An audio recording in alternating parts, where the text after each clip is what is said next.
A 7 sigma event is something that's only supposed to happen one every 1,000 years. We're getting 7 sigma events every 7 years, and they're getting even closer to each other. So what does it mean? It means that what is being sold right now are 10 plus year treasuries. There are 3 things that we can see to determine just how specific this selling is. Number 1. Number 2 is that the move has come from.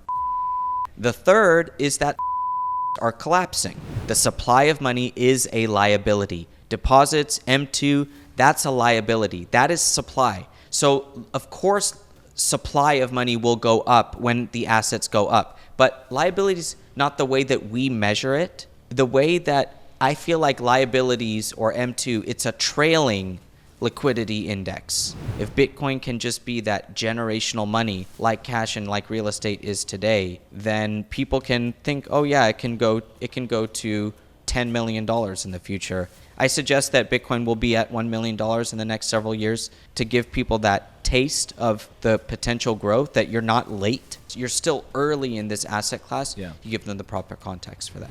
The price of a home in the last 10 years has gone from 1,000 Bitcoin to 5 Bitcoin. That trend will continue. They have to understand the long-term mindset. Man, Nick, we have so much to go through. I always love talking to you because you are a wealth of knowledge, and you are sort of specifically positioned to talk about what's going on in the world today, right? Former U.S. Treasuries and money market trader. So like we're going to talk about bonds today. Professor of USC Marshall School of Business. I love that because a video I made earlier today was like, in this world of theory, but in the real world. So you understand the business side, you understand the treasury side. We're going to talk about money. We're talking about your new book. So much stuff there. But we could say that maybe since the Trump administration announced the tariff plan, it's triggered all types of chaos. Stocks, bond market, treasury yields whipsawing back and forth. It's been super volatile. People on X are whispering about a Bretton Woods agreement. Would you say this is the beginning of the end for the fiat system, or just another panic in an already chaotic decade? Well, it's not the end of the fiat system, in my opinion. What it is, it's an attempt to realign the world and reorder the world.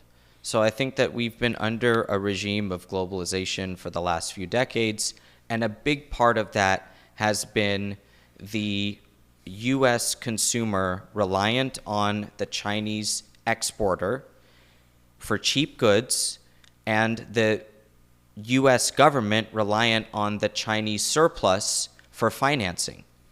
That relationship has been going on for quite some time. It's a two-way street. It's yes, you can say that that China has risen up and take advantage of the U.S. in this situation, but it is a two-way street. However, the president has made it very clear, himself, his Treasury Secretary, his Commerce Secretary, and the chief of his Council of Economic Advisors, all of them have made it very clear that that era has ended.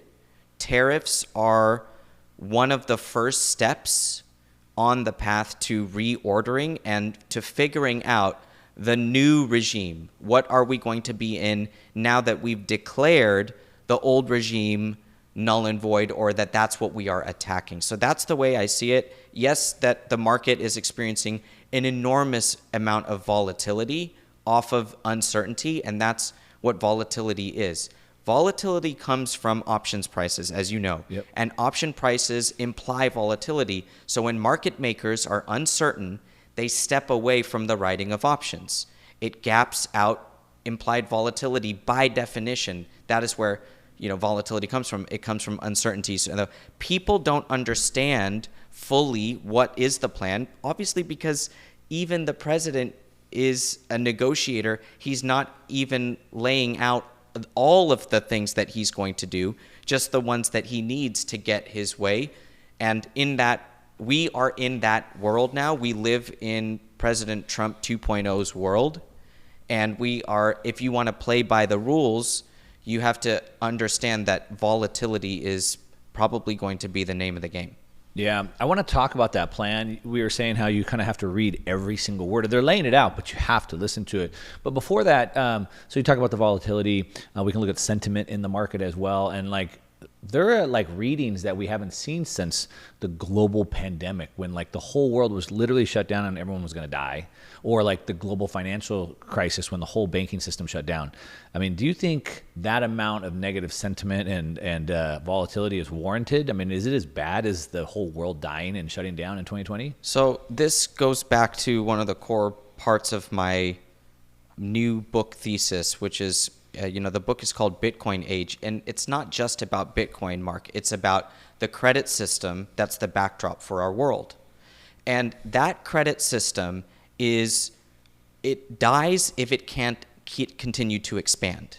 Because we're in a debt-based monetary system. That's correct. And in a debt-based monetary system, the increase year over year in debt is necessary for the survival.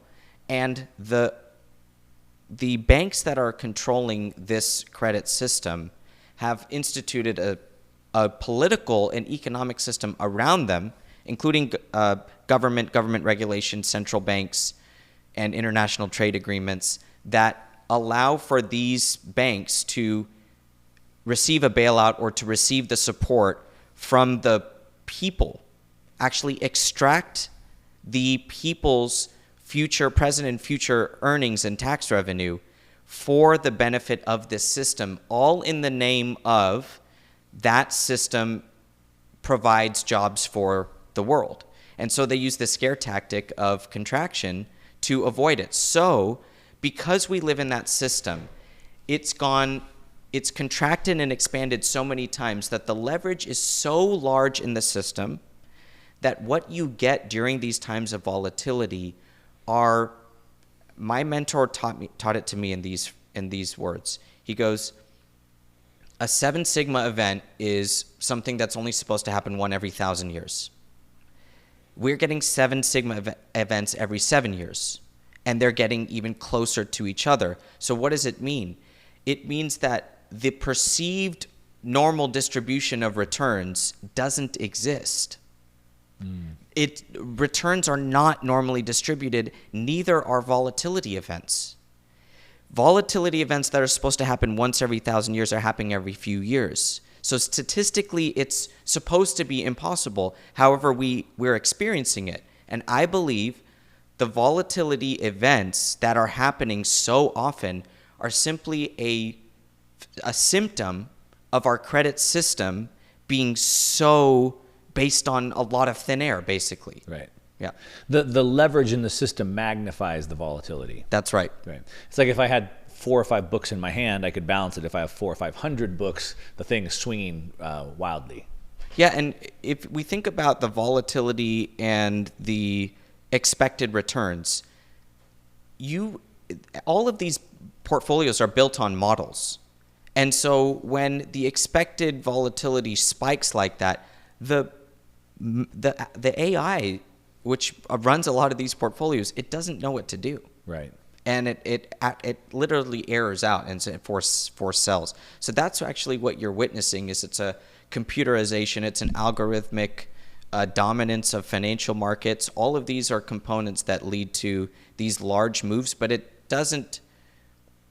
I think you need to understand that that is part of the market structure, as opposed to take each volatility event as something that should be taken uniquely, meaning that in the pandemic, what you had is the largest contraction ever in GDP, the largest contraction ever in GDP, and the quickest expansion from monetary and fiscal that you ever saw.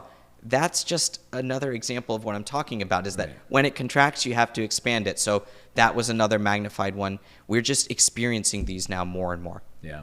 So let's get back to the plan, you said. So we're sort of in Trump's world. We have to know what Trump's plan is. You're paying attention to all these words that are being said so you can understand that. Let's look at from a historical basis for a minute, right? Because we were kind of talking about earlier where like a lot of people are saying like, Trump shouldn't do this. He doesn't have the right to do this. Who is he to crash the markets? These types of things. But presidents do these things. And so we can look back just through a couple, so like the Bretton Woods Agreement, the Plaza Accord, and what in 1985. And what's interesting about those is it sort of seems like they were trying to fix the same problem, which is trade imbalances. Right, so that's what I think 1944 was about. I think that's what the Plaza Accords were about. So you sort of have this free market.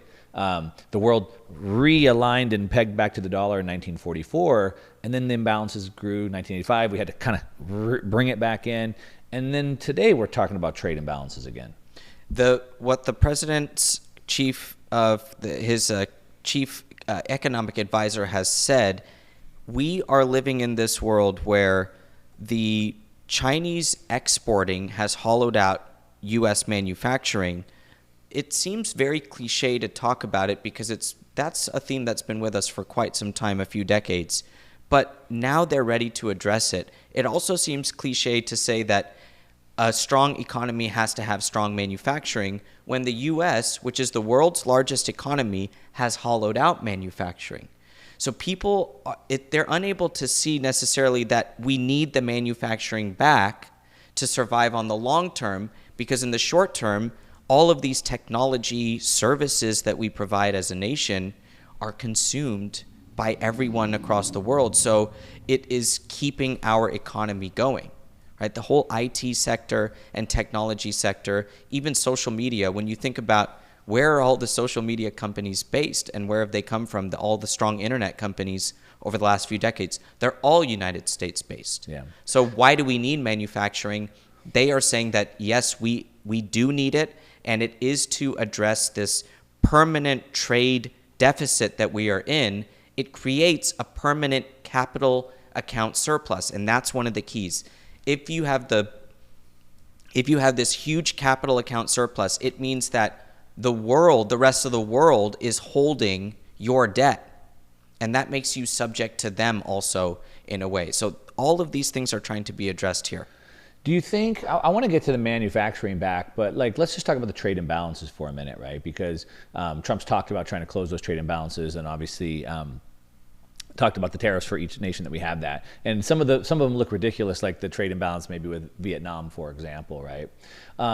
But it doesn't include, to the point that you just made, right? That's like, what are we exporting to Vietnam? Like, what can they buy of ours? But it doesn't seem to include what we really export, which you said are the tech sector. So we've grown our way from making textiles like 100 years ago, and we've moved to higher level things. So now we produce science, medicine, technology, and we export the technology, and so they receive that technology, but that doesn't show up in those trade balances.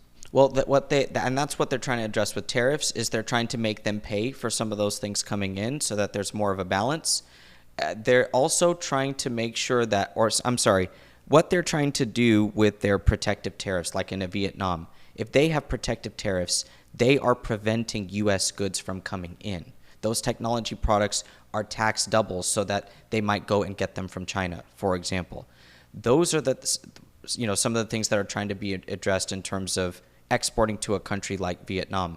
But what they've said, part of this dual public good that the United States provides to the world, one of them is defense, the other is US dollars and US Treasuries.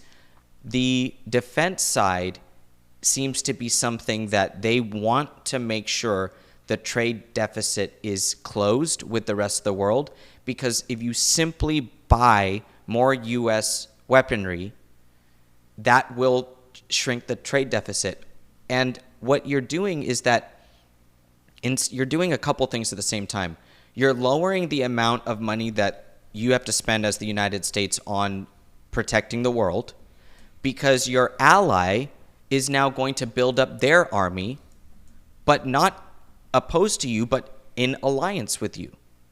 So that foreign country buys weapons from the United States. That gives us, a balance of trade in our favor. And if we're buying things from them, it is more balanced if they're buying weapons from us. So that does seem to be part of the agenda. So I expect a big boost to the demand for the U.S. military-industrial complex. Yeah. Well, I mean, that's part of that was my kind of thesis of this Amazon Prime, which is which Trump has been saying how with NATO, each country is supposed to pay a percentage of GDP towards security. That was the agreement, but they haven't done that. So what you're saying is the big push is him to do that. So if these countries were to take 2%, 4% of their GDP back towards military, that could help offset that trade imbalance. Yeah, and we've been talking here about China. We've been talking about Vietnam. Before we started, we were talking about the potential for a deal with India and how is it going to look with Russia, with the United States? Are we going to go into more of an alliance with them and try to pull them away from China? Europe is an entirely different theater of this reordering.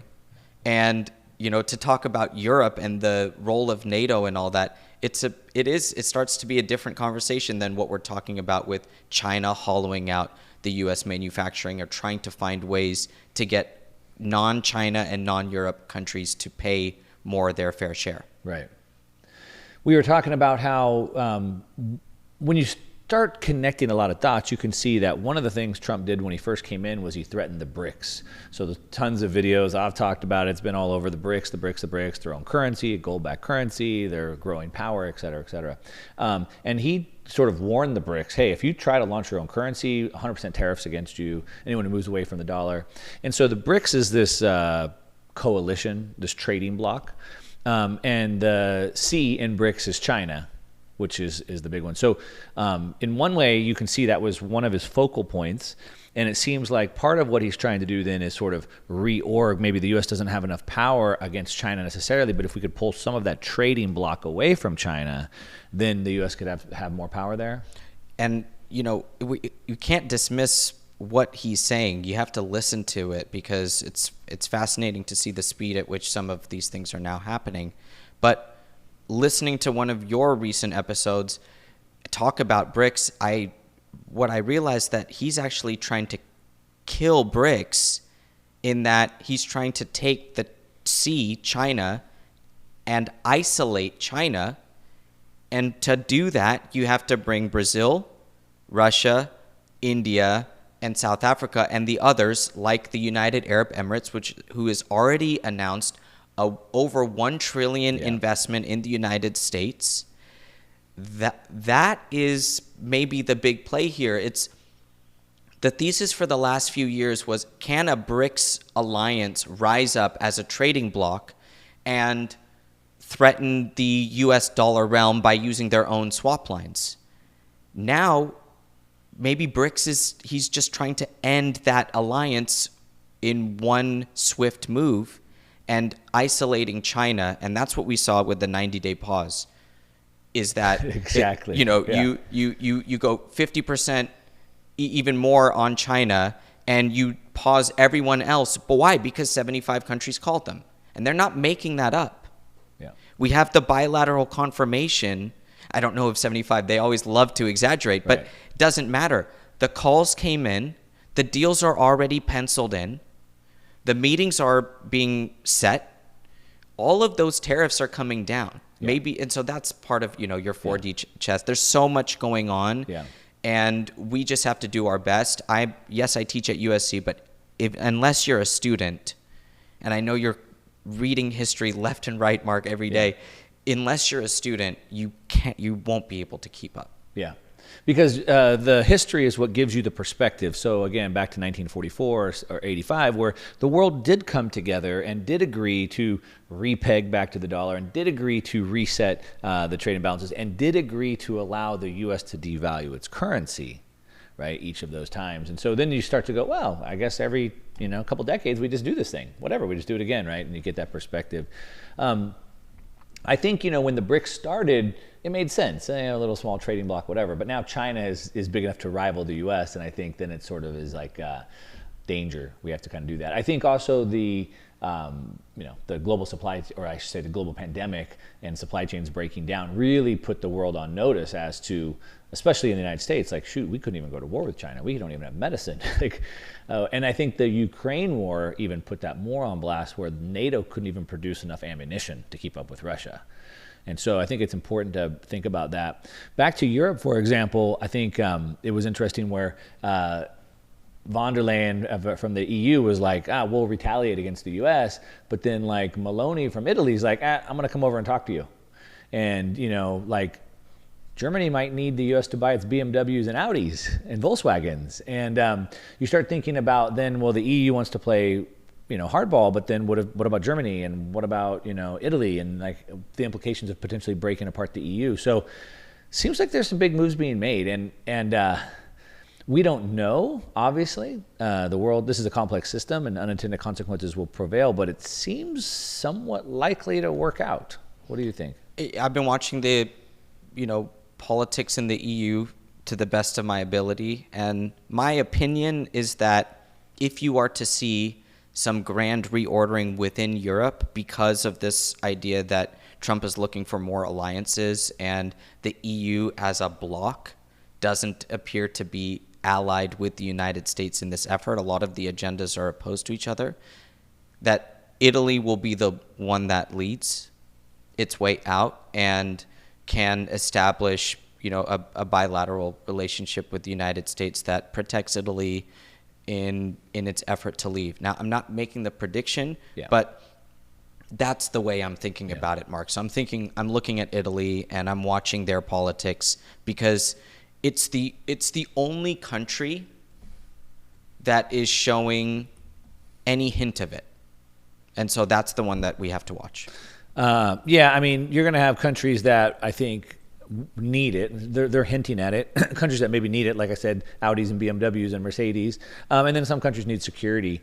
I want to talk about the currencies. We talked about maybe some currencies not surviving, maybe the sort of groundwork that's been laid with currencies. And then obviously we want to get into the thesis of your book. But let's just spend a minute talking about the Treasury market and the bond market. It's been super volatile. A couple things about this. So I'm curious. As of the time of this recording, which is April 11th, today we see it seems like a massive sell-off in the Treasury market, which people are pegging back to Europe. Speculation is potentially Europe is fighting against the U.S., doesn't want the U.S. to sort of break apart, or potentially China has a bunch of treasuries in Europe. What would you make of the situation? So one, to your later point, China has treasuries all places. So I used to face when I was on the bond desk, I used to face Citadel, which faced SAFE, SAFE, which is the Chinese, basically their treasury portfolio. So I got to hear some stories, and yes, China has treasuries around the world in different parts, including I believe it's Belgium and or Luxembourg. But what's happening in treasuries? Is there a financial warfare going on with Europe? I don't actually know. I've seen some early research, but I haven't done enough work on that because I just saw that this morning. So it's something I'm going to be looking at. What is happening in the treasury market is fascinating because it appears to be very, very focused selling. And the reason that I say that is what is being sold right now are 10 plus year treasuries, so 10, 20, and 30 year treasuries and treasuries along that part of the curve. There are only so many of those treasuries.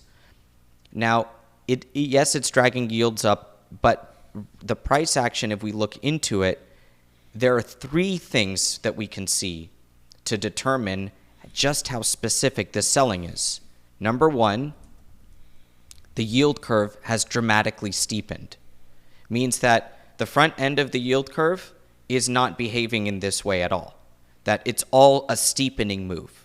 Okay, so meaning those that hold 2s, 3s, 5s around the world are not exhibiting any of this behavior. That's one. Number two is that the move has come from real yields. So if we look at the market for 10-year treasuries at about 4.5% today, that can be decomposed into two components. The real yield, which you can get in the market through the TIPS yield, and then the difference, which is called the inflation break-even, which is a number that you back into.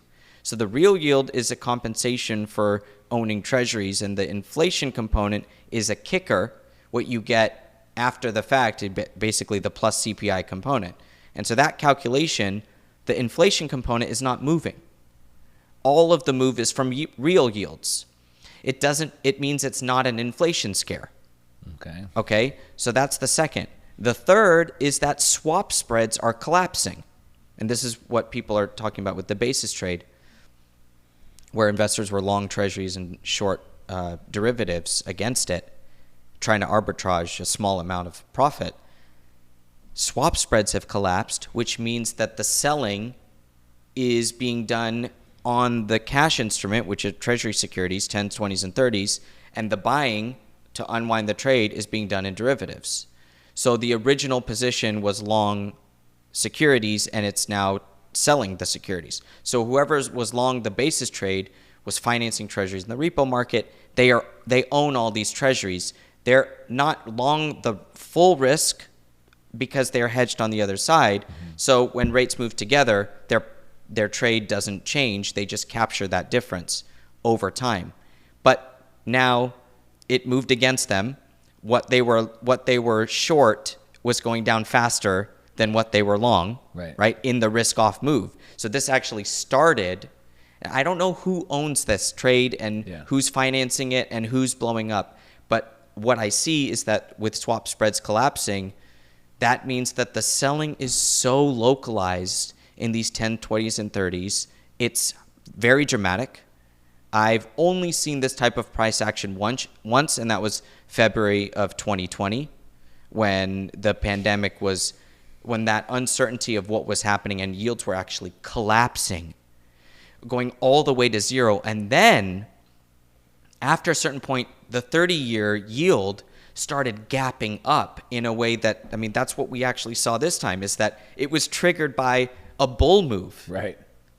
It's wild, Mark. It's so crazy to watch. It's dynamic. And instead of trying to predict, which I know everyone's trying to say who did this or who's blowing up, I don't know. So instead of trying to speculate, which I'm doing also, I'm just trying to understand the mechanics and explain that to, my readers as well. What would the psychology or the game theory behind this tell you potentially? That's more in the speculative. So there's a theory out there there's a theory out there that, which I think it's so close to the Mar-a-Lago Accord that we're talking about, which is that the credit system that I talk about in my book, I explain that the dollar system is no longer a U.S. sovereign phenomenon. It's a global banking phenomenon. Okay. And they've leveraged the country's currency to expand around the world, and that is the Eurodollar system, an offshore dollar system that functions outside of the regulations of the United States. They go by their own regulations, the Basel Accords. Right. And that world is allowing part of Steve Myron, the counsel of the White House's main economic advisor, this dual public good. One of them is the U.S. dollar and U.S. Treasury securities. So perhaps what they're saying with that dual public good is that, hey, this Eurodollar system that you're using it free of charge. We're not agreeing with you using it to that free of charge. Maybe we'll let you still use it, but you have to pay in some way. Maybe that action is triggering a financial war between Europe and the United States, the European banks specifically, that utilize this Eurodollar system. Who and if it's happening, I'm not sure. Yeah. But that's a theory that I'm trying to work with right now and spec out. Yeah. I want to take a break real quick and just say that there's only so much you can learn through videos. Yeah, build your knowledge, build your skills, but you need to build your relationships. Relationships plus skills equals money. So come build your relationships and your knowledge at the Bitcoin Conference, May 27th through 29th in Las Vegas. I'm going to be there speaking for the 4th year in a row, and lots of other people way bigger than me. Entertainment, politics, media, finance, you name it, they'll be there. So come check it out. Save some money with my code MarkMoss, or I'll put a link down below. If you use my code to save some money, I'm going to do a private meetup just for you and some of my friends. So let me know. Use that code, save some money. Send me a message, and we'll get you in the private meetup, and I hope to see you in Las Vegas. Then we have, so you talk about the dollar system, so then we have the currencies. And so as this is all trading, then we sort of get into that. And we had talked about, I had thrown out the comment, which you seem to agree on, that there's a handful of currencies around the world that probably won't make it out of this year. Obviously, this pushes inflation out. Currencies are inflating. You seem to agree with that. Tell me your view on potentially why some currencies won't make it out this year. Yeah. So in my first book, Layered Money, I explain how money used to be this relationship between commodity money and credit money. And without that relationship anymore, the United States dollar and U.S. Treasury specifically rises to the top of the pyramid of money in this world in the absence of gold. And who's even above the U.S. Treasury security? It's the U.S. government, right? Because they are the ones that promise to pay U.S. Treasuries. The dollar is simply what is accepted, or what the Treasury decides to pay out on its debt. Right. That's what defines the dollar. And that's the theoretical way to think about it. And so if that is the case, leverage on top of leverage on top of leverage for countries that don't have a lot of real assets or things that underpin, it makes it so that in a world with Bitcoin present and U.S. Treasuries and the U.S. government continuing to be strong, you can envision currencies won't survive. Non-U.S. dollar currencies won't survive in the long term. So I could think about that a lot 5 years ago. But now we are in a rapid reordering, as we've discussed. Right. And in that rapid reordering, you can quickly imagine that in the next Mar-a-Lago Accord, some currencies will just say, we'll do dollar stable coins, and we'll figure out a way to finance our own activity. That is something that a currency is a national tool. So right. To get a country to give up their currency, they're going to have to get something in return, right? Because they need flexibility. That's a key here. However, there is a path to non-dollar countries now taking the dollar and reorienting their financial system in an alliance with the United States to avoid their perpetual devaluation. So right. You mentioned Lebanon and you mentioned Turkey. These are two countries that have had currencies that, the chart just looks like a waterfall. Yeah. And so you can't even see actually the chart anymore when you zoom out what's happening. Yeah. That's how much it's collapsed. So it's possible now in a way that maybe it was much more speculative before. Well, we've seen it to the point that you mentioned a couple, and probably these things accelerate that, right? So like if these countries now have tariffs and they have to come up with some trade balance, maybe instead of retaliating, they try to sort of like work around it. Maybe they're subsidizing some of their industries, things like that. Well, that just means more hyperinflation for them. And then part of maybe this Mar-a-Lago Accord, similar to the Plaza Accords, was allowing the U.S. to devalue, which then pushes more inflation their way as well, right? So both of those things put a lot of pressure on their currency, which caused it to collapse. Yeah. So what we haven't talked about yet is the currency aspect of it, of the trading side of the equation. So that's why tariffs are only one part of it, because if you put tariffs on let's say a Vietnam, and then they cheapen. They say, okay, we'll get rid of our tariffs, so you get rid of your, but then they cheapen their currency. That strengthens the dollar, and that makes the agreement back to being not fair. Right. And so the protection against currency devaluation is part of it, which means that the Mar-a-Lago Accord is part of this plan. Right. That is where they have to go, because if you agree, then you have to say, okay, the tariffs are gone, and we agree to fix our currency at this price, right, and not manipulate it. It is part of the equation. You can't actually discuss the tariff without the currency manipulation side of it. Yeah. They call it the non-tariff cheating. That's what the administration is calling it. If you address that, as well as the tariffs, then you can achieve your goals of capping the dollar, which has been a theme of ours.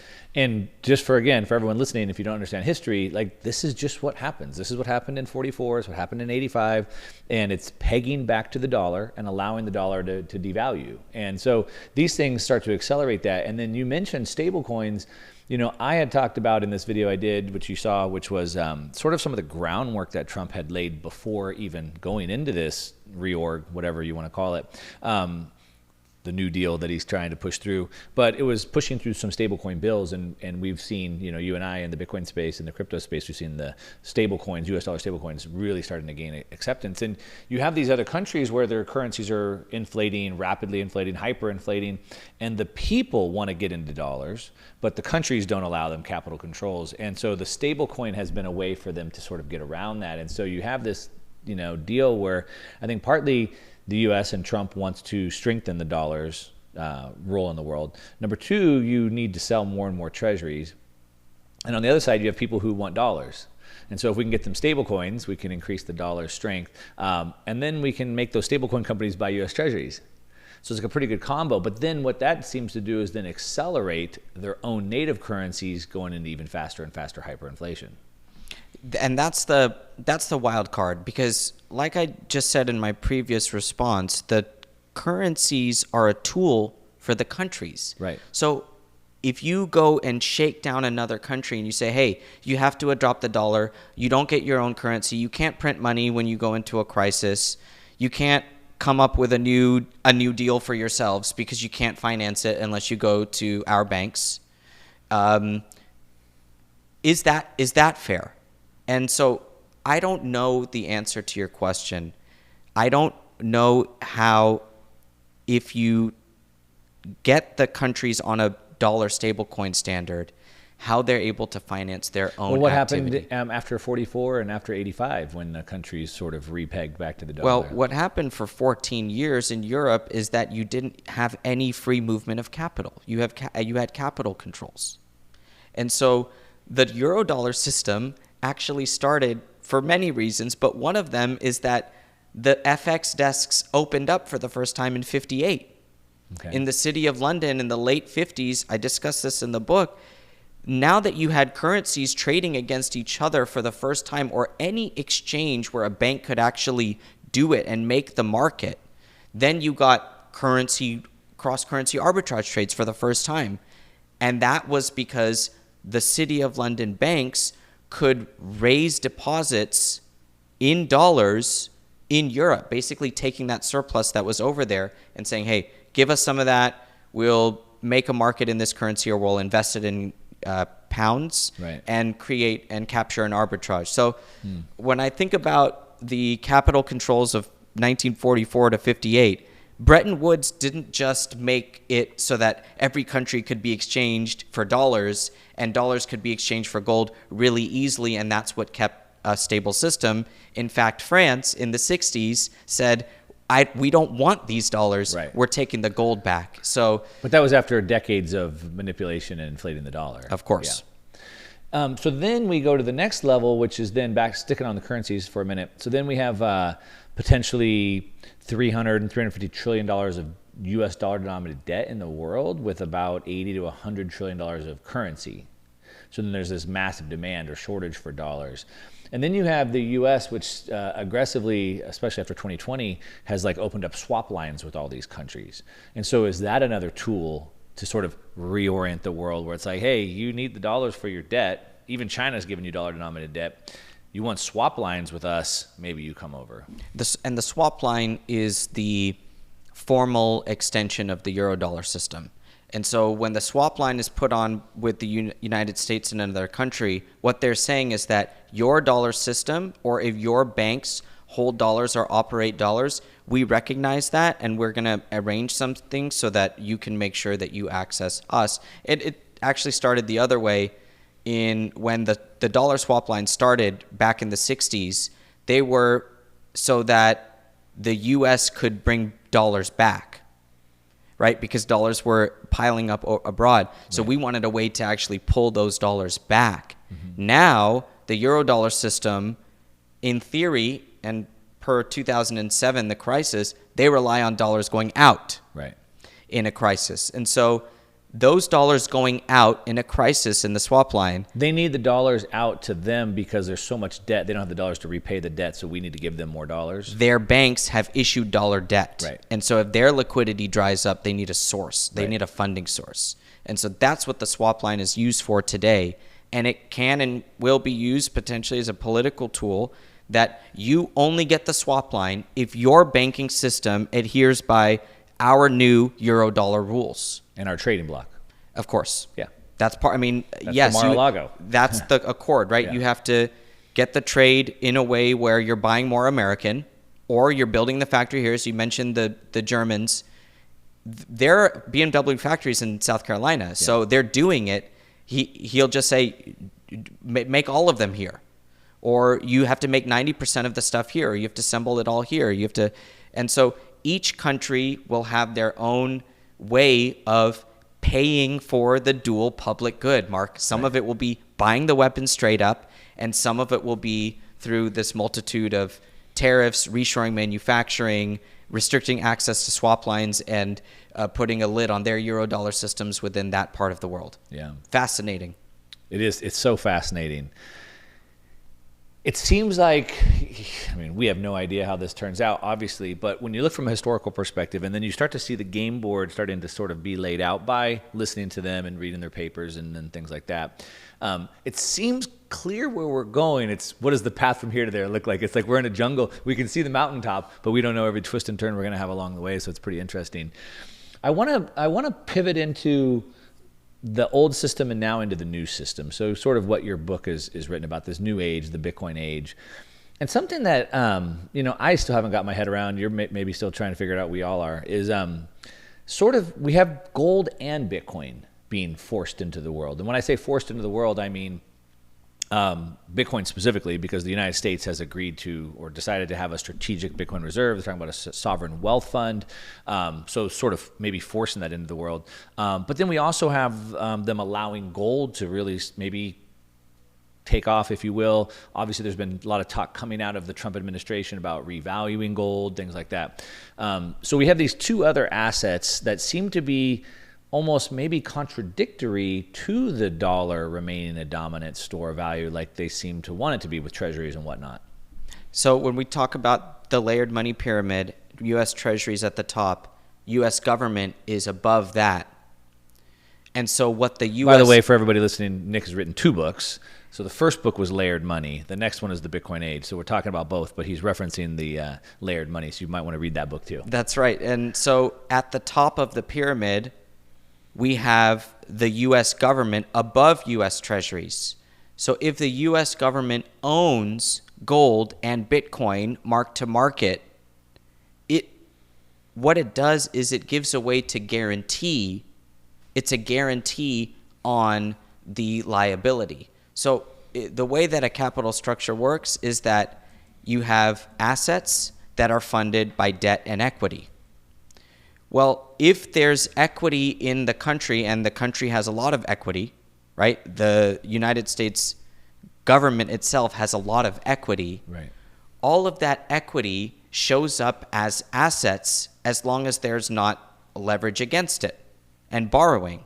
Also, assets minus liabilities. That's right. And so in a liquidation scenario, obviously in a corporate liquidation scenario, the liabilities have a claim on the assets of the entity.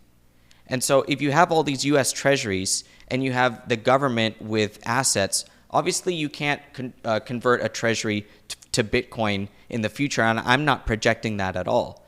But if the countries go back to more of an equity-based system in their own mentality even, where the assets of other countries, it's not just U.S. treasuries, but it's U.S. treasuries, gold, and Bitcoin, that there's real equity that's non-credit based that can anchor. So Bitcoin, what gold did for the world for centuries was it sets an anchor so that you can devalue your currency versus gold. It gives them that flexibility. So in the future, if you want to devalue your currency versus the dollar or something, you might have to have real assets on your balance sheet for the U.S. to even let you access the swap line or let you do something, or take Bitcoin or gold as tribute. Because that's something that we've seen all throughout history, is that to participate in our system, you have to pay into the system. So maybe the tribute be part of the club, like Amazon Prime, is you have to pay in gold or Bitcoin.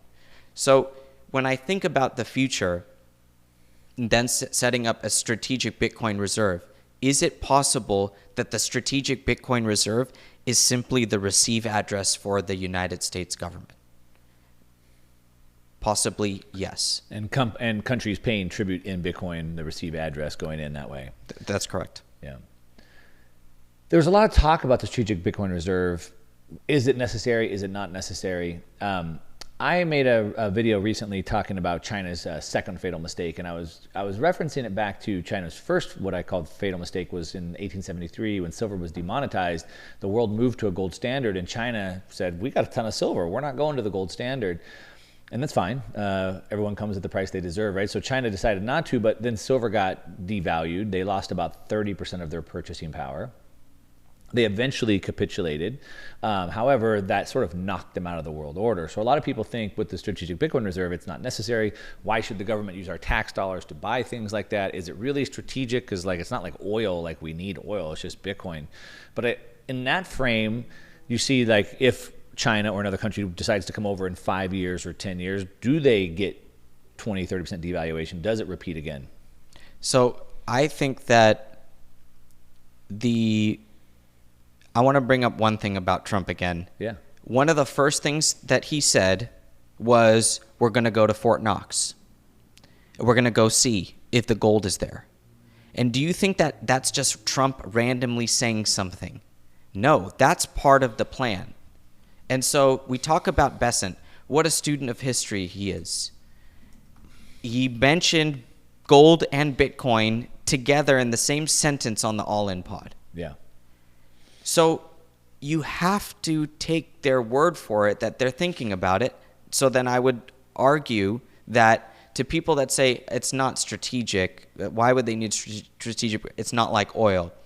I would argue that that is completely not the case. Okay. If we are going into a Bretton Woods 2 Mar-a-Lago, and they've hinted that gold and Bitcoin are things that they're thinking about, and it's not just thinking. They said we're going to go to Fort Knox, and they created a strategic Bitcoin reserve. Right. So they're on the policy side of it already. What they are saying is that Bitcoin is a strategic part of the Mar-a-Lago Accord. The digital currency executive order came before the Bitcoin order. Yep. The stablecoin stuff came before the Bitcoin order. So they see Bitcoin as an anchor to digital currency, right? Because I wrote about this in Layered Money. Bitcoin to stablecoin swap, atomic swap, is the new agreement. And I'm just realizing it right now, actually, that is the future. The Bitcoin to stablecoin atomic swap setting the market for currencies and for the dollar, and having the ability to swap stablecoins for Bitcoin through a market maker, but being able to do that re-anchors the world in a whatever period of economics you want to take. The gold standard, the gold exchange standard, the Bretton Woods Agreement, they all have an anchor. They all attempt to have an anchor. They all need something at the top of the monetary pyramid. That is the science of monetary hierarchy. That's what the gold bugs would say, is that only gold can work, because what happens is when fiat currencies inevitably blow up, which they always do because of human intervention, you need to relaunch them, but they must be anchored to something. And so that's what I hear from the gold bugs. And even when you look at say Zimbabwe, they would relaunch but anchor to the dollar. But you need to anchor to something, and I think that's the point you're saying. So maybe in this new world, it's anchoring to gold and Bitcoin. Yeah, that is the world that I see unfolding today. Right. The interim step, the process that we're going through. Right. And so if you just observe the price action of each of these two assets over the last 15 years, that's what you're witnessing. in many ways. And when you look at currencies versus gold and Bitcoin, it really helps to look at non-dollar prices too, because then you can really see where the devaluation is happening. Yeah. I want to go back to something you said, Trump randomly saying things. It looks like he randomly says something. And that's what the media narrative is. I would reference back to, again, you were saying earlier, and I agree, you have to go and listen to these people in the administration. You have to listen to all the things that they're saying because they're telling us.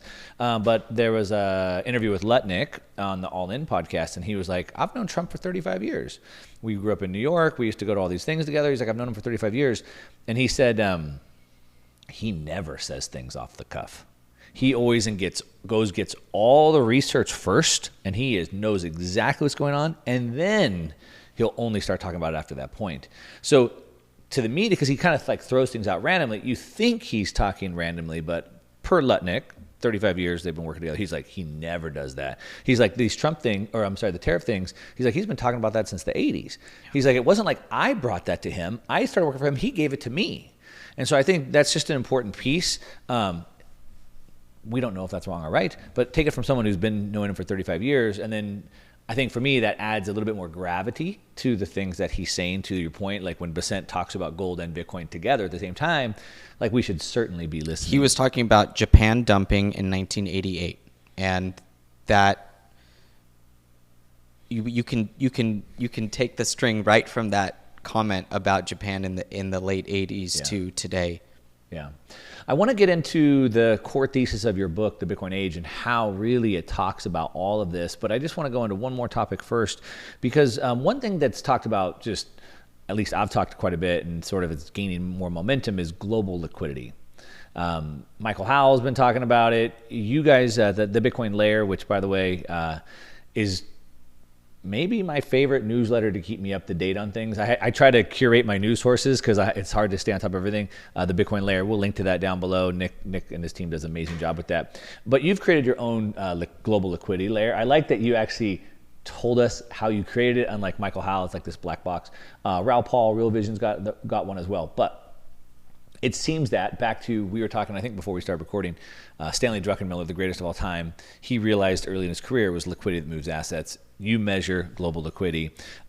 We can get into, Bitcoin moves off of global liquidity with an 8 to 12 week lag, all those things. But my bigger question is, in light of all of this, with the tariffs and the trade wars and the angling for dollar supremacy and all that, what does that do to global liquidity in the short term? In the short term, it hits it hard because one of the main components of our index is bond volatility. And so we were just talking about market makers stepping back from the options market, basically saying, I'm not going to write you any options because I don't know what's going to happen. When they do that, it makes the whole system less able to create new money. And that's the source of falling liquidity. And why does it make the system less able to make new money? Yeah, so it comes down to collateral. When we think about the way that our index is structured, we use the asset side liquidity approach. And that's something that it really sets us apart. I think that if people are interested in liquidity as a concept and people that have liquidity indices, they need to understand, are you using a liability-based metric or an asset-based metric? Okay. That's the first thing. People that quote global M2 or any sort of M2-based liquidity, even when we think about Fed liquidity, which is, when the Treasury general account goes up or down, or reverse repo goes up or down, those are all liability-based metrics. Okay. Liabilities in the system today are deposits and shadow money, like repo. So an M2 isn't going to capture shadow money, and it's also the result of credit creation, which can come from assets. So that's why we use an asset-based measure. We got that inspired by Michael Howell's Global Liquidity Index. I basically picked his brain over the course of the last couple of years, trying to ask him, hey, what's in it? How do you make it? And without trying to ask him what the formula is, really trying to understand. So people can read his book, Capital Wars, and understand where that liquidity-based metric comes from. what you said earlier about 300 trillion in US dollar denominated debt, but only 100 trillion in cash, that is why we use asset-based liquidity, because the asset side needs to get funded. And the asset side has to roll its money based off of only 100 million in liquidity out there. Okay. And so the reason that we measure assets and collateral is that if you have treasuries are the asset base of the financial system. When they go up in price, it makes banks more able to create new money, because mark to market, the whole portfolio goes up in price. And you multiply that throughout the rest of the financial system, falling interest rates, which means rising bond prices, falling dollar, which means the ability for foreign countries to borrow more easily, and falling bond volatility. All of those things boost the size of the asset base of the banking system, and that in itself allows liability money, whether it's deposits or shadow money or the printing of trades, so just interest rate swaps. When they get created out of thin air, they do that because the bank is confident that its asset base is fine, not that rates are rising, volatility is spiking, and the dollar is spiking. All of that's going to hit their ability to create money. So sorry for the long answer, but good. It's that's what we're So constructing. it's not just the monetary supply liquidity going up, it's even the ability to create That's money. correct. It's not the supply of money. The supply of money is a liability. Deposits, M2, that's a liability. That is supply. It's not, of course, assets and liabilities match.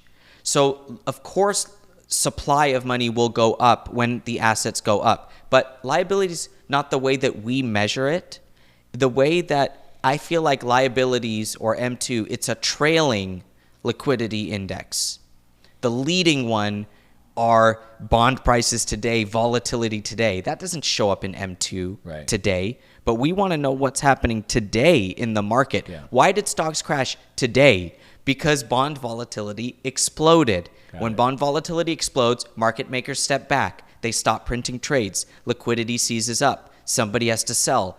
Somebody's margin called. Then it's tight. And you see how that happens. So we want to know what's happening right now, and that's what we're trying to build. So that's so right now we're in high volatility, and so that means the global liquidity takes a little bit of a hit. That's right. In the short term. Is that too U.S. centric? So back to maybe the second GOAT of all time, George Soros, he had something he calls the imperial circle, right? So then you have basically money flows around the world. And specifically when you're looking at global assets like Bitcoin or other commodities, for example, right? So like that's certainly U.S. centric, but what about these other countries that are forced to start debasing their currencies right now? We had obviously in Europe, in Germany specifically, they talked about increasing $500 billion of debt to build up their military. You have China dealing with their own problems over there, trying to inflate their currencies. So how does that affect globally? I mean, is it just you just extrapolate that to the globe, or are we looking at that too U.S. centric there? Yeah. Over the last few years, Mark, I've joked around that gold is old, and just this whole idea that gold is old, right? In a Bitcoin world, it's exciting to think about the future in a Bitcoin standard. Well, gold is no longer old in the Mar-a-Lago era. It's not. Making it sexy again? Well, if you think about the breakout, we flagged it at the Bitcoin layer. When it broke out 2,200, we said, 3,000 is a lock here. And that was about, I think, 1 year ago. We could see, so the market was already telling us something was happening with gold. And so the answer to your question, the devaluation, the bond volatility, what is bond volatility hitting? It's hitting stocks.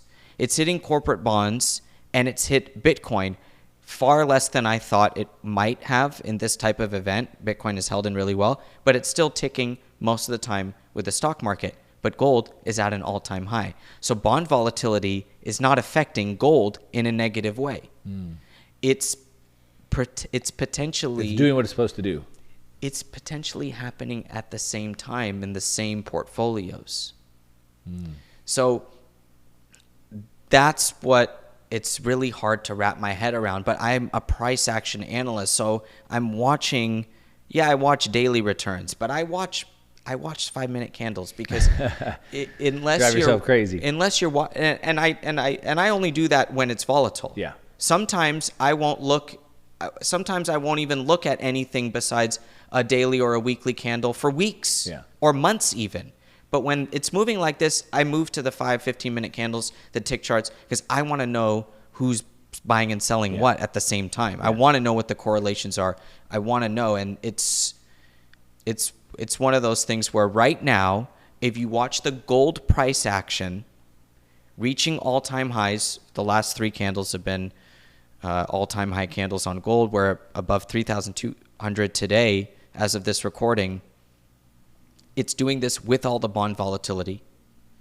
It's doing this. It's not like stocks have bounced back way up. They bounced a little bit and are still chopping around. It's all within the range of, the current volatility index. So it's amazing to watch gold reemerge right now as potentially the anchor of the financial system until we get the Mar-a-Lago Accord. Would you say that's in contrast to like in 2008 or 2020 when the S&P 500 dropped, gold dropped with it? And so now what we're seeing, to what you're saying, now we're watching stocks drop, but gold is going up. That's why I watch correlations and in the minute stuff. If you watch everything, risk off, everything dumping, you don't get gold's pump until the QE is announced later. You don't get it on the volatility event. Yeah. So that's exactly the point here, and why I do switch into those 5-minute candles when we're in volatile times. Yeah. Now, you had said earlier, back to your book, the Bitcoin Age, you had talked about how it's not just about Bitcoin, it's about this whole age of the financial system that we're in right now. So tell us the thesis of the book and how that particularly fits into this sort of world that we're seeing sort of unravel right now. Bitcoin has established itself as a decentralized store of value for the next internet generation. I believe that the Bitcoin age started sometime around 2016 when it became clear that it would be officially part of the financial system. In 2016. And so that event was the CME coming out and saying Bitcoin futures and the indexing of Bitcoin's price based off of actual Bitcoin exchange data, not just some derivative, but the physically settled price at a certain time on a Bitcoin exchange linked into the financial system. We got futures that went live in 2017, obviously ETFs in 2024 as an echo boom of that future. The ETF approval was simply an echo boom of 2017. So that is really why I use that 2016 moment as the graduation. Before that, Bitcoin is a rising star. And after that, Bitcoin is certified, but it takes time for people to see it, right? We get events like the Strategic Bitcoin Reserve, which make people much more aware, but the process had been building for quite some time. It still continues to amaze me. I mean, I was in Bitcoin in 2016. It wasn't clear to me, and I remember obviously that happening, and it still seemed like layer ones were up for grabs in 2017, 2018. But every time one of these things happens, it becomes more cemented. And even today, to your point, with the Strategic Bitcoin Reserve, one of the biggest things we would always hear, at least for me, would be, but what if the governments make it illegal? And it's like, that's gone now. But yet there's so many people that just still don't believe in this future. But so it's a legitimate asset. Does it expose sort of, or I should say maybe the other way, does this Mar-a-Lago Accords, I should say the need for these types of Mar-a-Lago Accords, really expose the current existing financial system for what it is and really the flaws of it and always needing to be reset, and how these trade imbalances and specifically around the credit sort of gets out of whack over time? And does it really expose itself and then at the same time highlight Bitcoin? Well, I think that the system can survive if it reins in the leverage, because then fractional reserve banking can operate in a responsible way. I don't think that that's a thesis, because we actually saw fractional reserve banking for millennia. I mean, right. The idea that money is only commodity money and expands when credit is based off commodity, it's not historically true. Credit and the extension of credit is what we need to let our economies function. If you restrict the access of money to commodity money, you prevent human exploration and expansion. I mean, if gold or Bitcoin are growing at 3% or 1% a year, you're saying that we can only have 4% money growth forever, and that you're limiting the amount of productivity for the world by simply your ability to get better plus the 4%. And the world has put a referendum on that, I believe, in the last 100 years that say, no, we want to grow now. We want to create money now, borrow from the future, and extend. Now, for the last 50 years since we went off the gold standard, and even in the decades before, with the advent of the Eurodollar system, fractional reserve banking expanded in a way where now it's like this 9 sigma events happening every few years. It's completely unsustainable at the current level. So I believe Mar-a-Lago Accord, the attempt is to rein in some of it, to reestablish an equity component to it, and in that way extending the life. Now I can't project after that, right? But I can see what they're trying to do and whether it will work or not, and whether fractional reserve banking can be operated in a responsible way in the future, I don't know. But if you have an equity component and you have less non-tariff cheating, currency devaluation abroad, then maybe it does progress toward that. Yeah. I agree with that. I think there's always going to be credit. We probably had barter and then credit before we had currency, right? It was like, I know you, here, I'll give you the wheat. I know you're good for the cow or the wheat or whatever it is. And Mark, I want to say that, I'm now starting to understand that that's not anthropologically based, that the idea of barter, it's actually the idea of I owe you and you owe me. It's not that we have to trade right now. You give me what you have, and maybe next week I'll give you what I have. So maybe it was credit first before barter. We're, as a family, like, hey, I'll give you this. Okay, you give me that, or you give it back to me later. Maybe it happens simultaneously or something. Money is what will settle the debt. Right. And so that's why money could be, in history, it could be bronze, or it could be oxen, or it could be anything that, was accepted. So money is what's accepted. So today, right now, dollars are accepted. Many people accept Bitcoin. Fewer accept gold online, right? It's not something that people accept. But people accept it to transfer wealth to themselves in the future. So whatever is accepted is money. It doesn't mean money has to be commodity, or it has to be credit, or a credit type of money like a dollar deposit. All of that stuff can be used as money.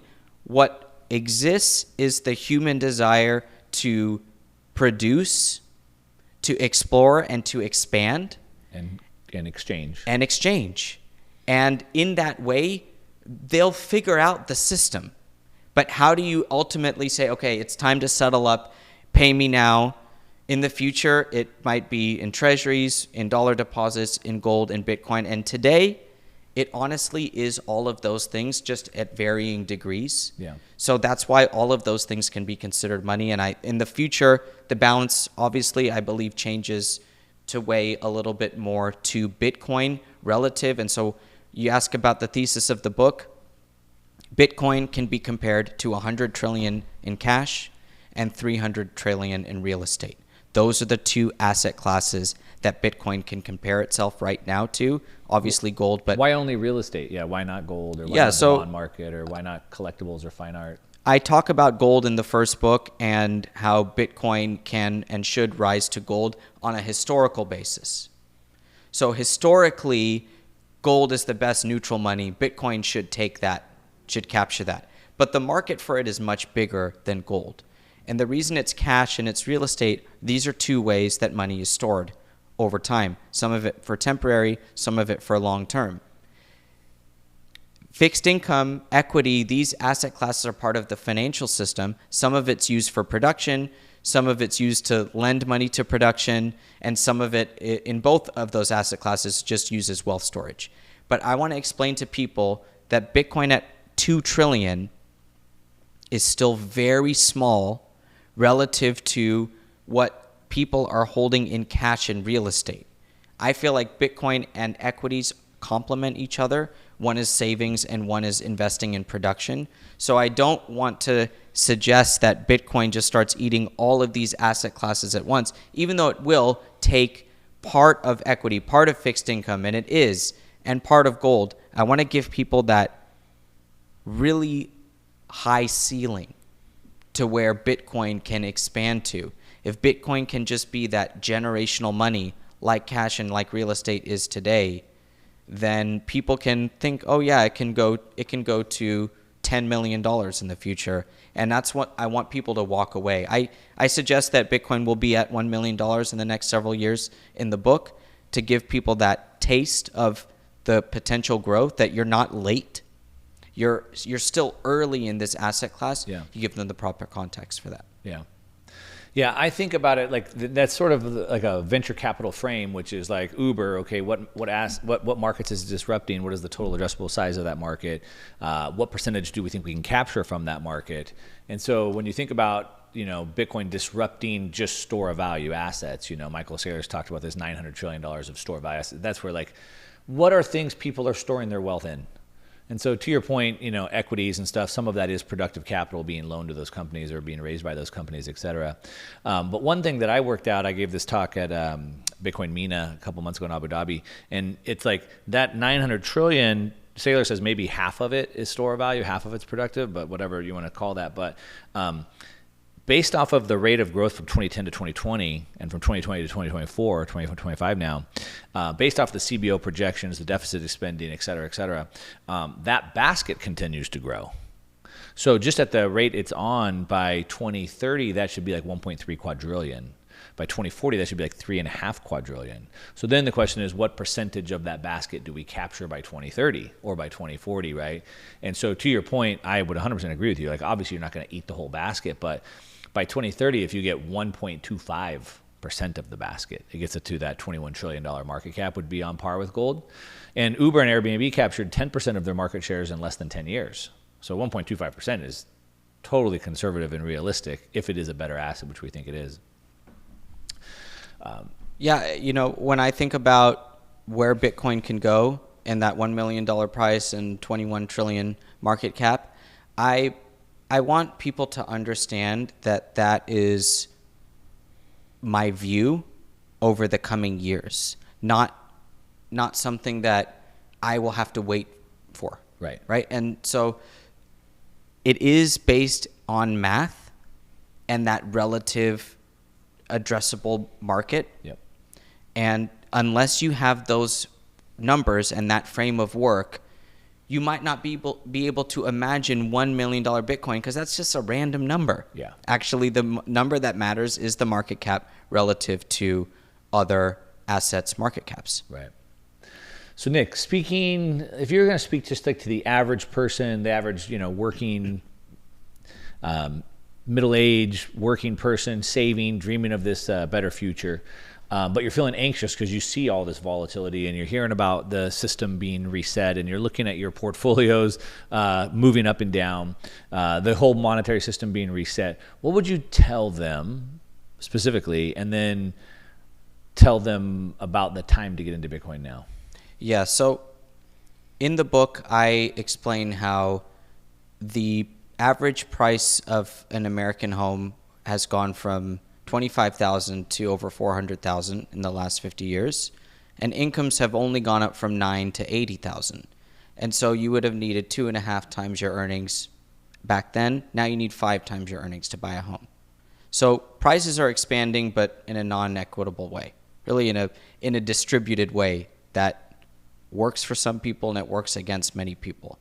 So in that way, the credit system is built to work against a huge segment of the population, especially those that aren't able to actively borrow and invest from that credit creation system. Right. So that disadvantages people, and that the price of a home in the last 10 years has gone from 1,000 Bitcoin to 5 Bitcoin.